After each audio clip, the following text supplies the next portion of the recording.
우리 몸의 3대 영양소는 탄수화물과 단백질, 지방인데요. 이 지방 성분의 일종인 콜레스테롤 같은 경우에는요. 우리 몸을 유지하는 데 반드시 필요한 물질 중 하나지만 과다 섭취하면 다양한 질병을 일으킬 수 있다고 합니다. 피 속의 콜레스테롤 균형이 깨져 생기는 이상 지질 혈증에 대해서 자세히 얘기 나눠보도록 하겠습니다. 허두영 의학 전문 기자 나오셨습니다. 안녕하세요. 네, 반갑습니다. 네, 이상 지질혈증 어렵기도 하고 좀 생소한데요. 그렇죠. 근데 이 사실 유병 사실을 모르는 경우가 정말 많다면서요. 네, 이 방금 좀 생소하다고 표현하셨는데 네. 이 생소한 증상의 환자가 우리나라에 자그마치 1,000만 명이 넘는다고 합니다. 이 9월 4일 지난 화요일인데요. 이 콜레스테롤의 날이었습니다. 한국 지질동백경화학회가 발표한 자료를 보면은 우리나라의 이상 지질혈증 환자가 1,100만 명이나 된다고 합니다. 이 문제는 환자의 40% 정도가 자신의 질병을 제대로 모르고 있고 70% 정도는 뚜렷한 증상이 없다고 해서 약물 치료를 게을리하고 있다고 합니다. 1,100만 명이면 우리 국민 5명 가운데 거의 1명꼴인데 도대체 어떤 질병인가요? 예, 이상 지질혈증 그러면 좀 갸우뚱하는 분들이 많은데 네네네. 고지혈증이라고 그러면 아하 그거 하고 좀 아는 체 하는 분들이 제법 있습니다. 원래 고지혈증 아니었나요, 그럼요? 예, 네. 고지혈증보다 이제 범위가 좀 넓어진 건데요. 네. 이 지방은 콜레스테롤과 중성지방으로 나뉩니다. 이 고지혈증은 피 속의 이 콜레스테롤 양과 중성지방 양, 총 지방량이 이 정상보다 높은 상태를 말하는데요. 이 고콜레스테롤 혈증은 혈중에 콜레스테롤 함량이 높은 것이고 고중성지방 혈증은 중성지방의 비중이 높은 겁니다. 이처럼 이상 지질혈증은 저 그림에서 보듯이 고지혈증과 고콜레스테롤 혈증과 고지방 혈증 이걸 다 합쳐서 이상 지질혈증이라고 합니다. 그렇군요. 근데 이제 이런 상태가 좀 오래가 되면 더 큰 질환이 좀 될 수 있을 것 그렇죠. 같은데요. 네. 예.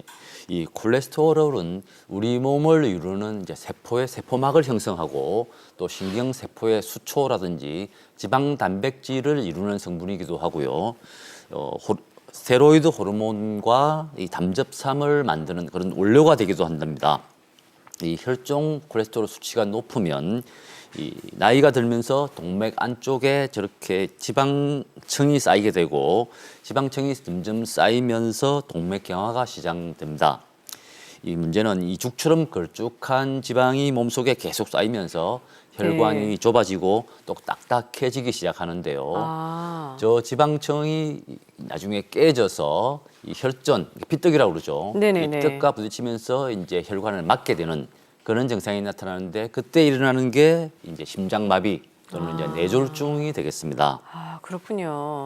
네, 그러면 이 이상 지질혈증 환자가 좀 많은 데는 아무래도 좀 식습관 때문에 그런 건가요? 네, 아무래도 이 우리나라에 이렇게 환자가 이렇게 많은 이유는 한마디로 너무 많이 먹기 때문입니다. 2007년을 기준으로 보면은 2015년에 우리가 먹는 양이 칼로리 섭취 기준으로 볼 때 2배 정도 늘어났고요. 그래요? 이 네. 하루에 먹어야 될 권장 섭취량이 있는데 이 남자를 기준으로 보면은 4명 중에 1명, 여성은 5명 중에 1명이 하루에 권장 섭취량보다 25%나 더 많이 먹고 있다고 합니다. 네. 또 한마디로 영양 과잉 상태인 건데요.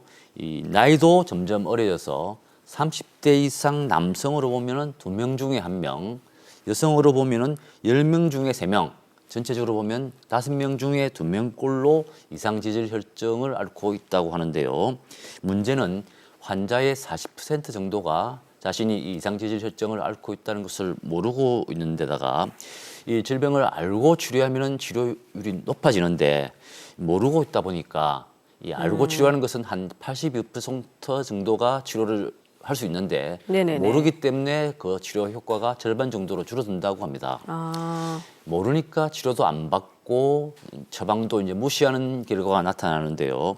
환자 10명 중 3명이 약물 처방을 받는데 이 증상이 뚜렷하지 않으니까 그 절반 정도가 이 처방을 제대로 따르지 않고 있다고 합니다. 네, 사실 좀 놔두면 동맥경화로 이루어져서 결국 심장마비나 뇌졸중을 일으킬 수가 있는데 그렇기 때문에 어떻게 보면 좀 질환 알리는데 좀 많이 좀 인식을 그렇죠. 확산시켜야 될 것 예. 같아요. 네. 그래서 이번에 9월 4일 콜레스테롤의 날을 맞아서 질병관리본부가 자기 혈관 숫자 알기 캠페인을 벌이고 있습니다. 네. 이 혈관 숫자라는 것은 혈관의 건강을 파악할 수 있는 그런 숫자인데요. 네. 혈압, 혈당, 콜레스테롤 같은 수치를 말합니다.